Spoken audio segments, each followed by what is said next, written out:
নমস্কার, আমি শুভাঙ্গী। আপনারা দেখছেন রাষ্ট্রিক্স। প্রথমেই নজর রাখবো আবহাওয়ার খবরে। উত্তরবঙ্গে ভারী বৃষ্টির পূর্বাভাস, পাশাপাশি কমলা সতর্কতা জারি করা হয়েছে। তবে দক্ষিণবঙ্গের জন্য আবহাওয়া স্বস্তিদায়ক থাকবে। দক্ষিণবঙ্গের জেলাগুলিতে বৃষ্টির পরিমাণ কিছুটা কমছে, যেমনটা ইতিমধ্যেই জানেন যে আবহাওয়া দপ্তরের তরফে জারি করা হয়েছে হলুদ সতর্কতা। তবে গত সপ্তাহে যে পরিস্থিতি তৈরি হয়েছিল সেই পরিস্থিতি এই সপ্তাহে থাকছে না।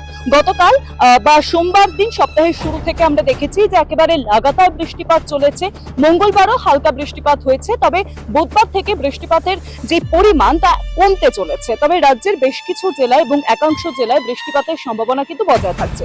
কোন কোন জেলায় এই বৃষ্টিপাত চলবে আপনাদেরকে জানিয়ে রাখবো। পূর্ব বর্ধমান, বীরভূম, মুর্শিদাবাদ এই কয়েকটি জেলায় কিন্তু বুধবারও হালকা থেকে ভারী বৃষ্টিপাতের সম্ভাবনা জারি করা হয়েছে।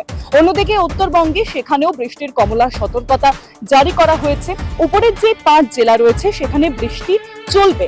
পাশাপাশি ইতিমধ্যেই আমরা জানি যে রাজস্থান থেকে শুরু করে গুজরাট, পাশাপাশি অসম, কেরালা এই সমস্ত রাজ্যগুলিতে বৃষ্টিপাত চলছে, কারণ একটি নিম্নচাপের অক্ষরেখা চলছে, যার জেরে এই বৃষ্টিপাতের যে লাগাতার বৃষ্টি সেই বৃষ্টি চলছে। তবে পরিস্থিতি এখন কিছুটা স্বাভাবিক হচ্ছে দক্ষিণবঙ্গে। আলিপুর আবহাওয়া দপ্তর এমনটাই জানিয়েছে। আলিপুর আবহাওয়া দপ্তরের তরফে স্পষ্টত জানিয়ে দেওয়া হয়েছে যে এই সপ্তাহ থেকে বৃষ্টিপাতের সংখ্যা বা বৃষ্টিপাতের যে পরিমাণ সেই পরিমাণ অনেকটাই কমতে চলেছে।